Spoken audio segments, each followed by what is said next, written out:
Imagine being just 14 years old, a single whistle, a rumor, a lie, and suddenly it costs you your life. This is the story of Emmett Till, the boy whose murder shocked America and ignited a movement that would change history. Emmett Louis Till was born in 1941 in Chicago, Illinois. He was raised by his mother, Mamie Till, who adored him and taught him to be strong in a world that wasn't always fair to people like them.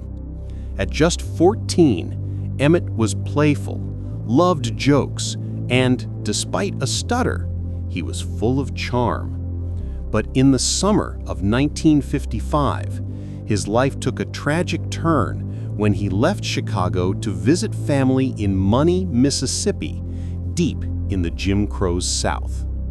On August 24, 1955, Emmett went to a small grocery store owned by Roy and Carolyn Bryant. What happened inside that store is still debated. Some say Emmett whistled at Carolyn. Others claim he made a harmless joke. But in Mississippi at the time, any interaction between a young black boy and a white woman could be twisted into something dangerous.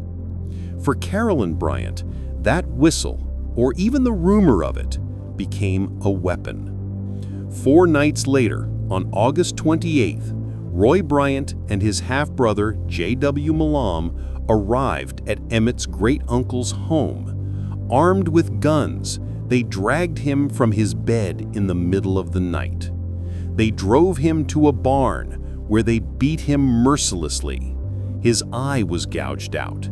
He was shot in the head.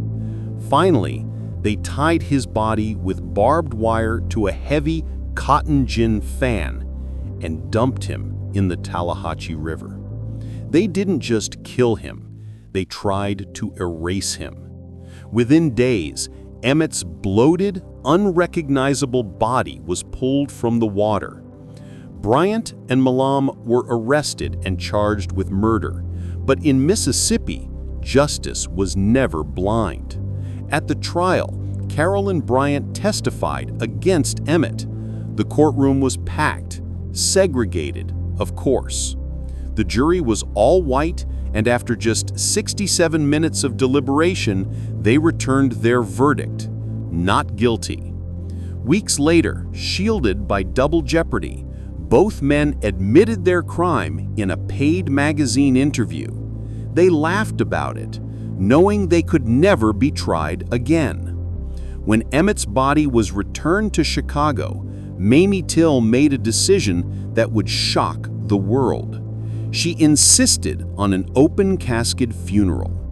She said, "I wanted the world to see what they did to my boy." Thousands came to the funeral.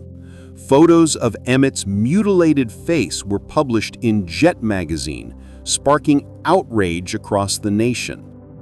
Emmett Till's murder became a turning point in American history. Rosa Parks would later say that she thought of Emmett Till when she refused to give up her seat on a Montgomery bus later that same year. Historians agree Emmett's death helped ignite the civil rights movement. But the question remains, has America ever truly reckoned with what happened in 1955? Decades later, Carolyn Bryant, the woman whose story set everything in motion, admitted she had lied about parts of her testimony. But by then, it was far too late. The truth came out, but justice never did.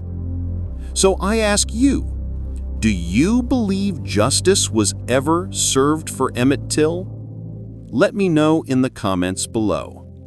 If you found this story important, don't forget to like, subscribe, and share it, because remembering Emmett Till isn't just about the past, it's about the fight for justice that continues today.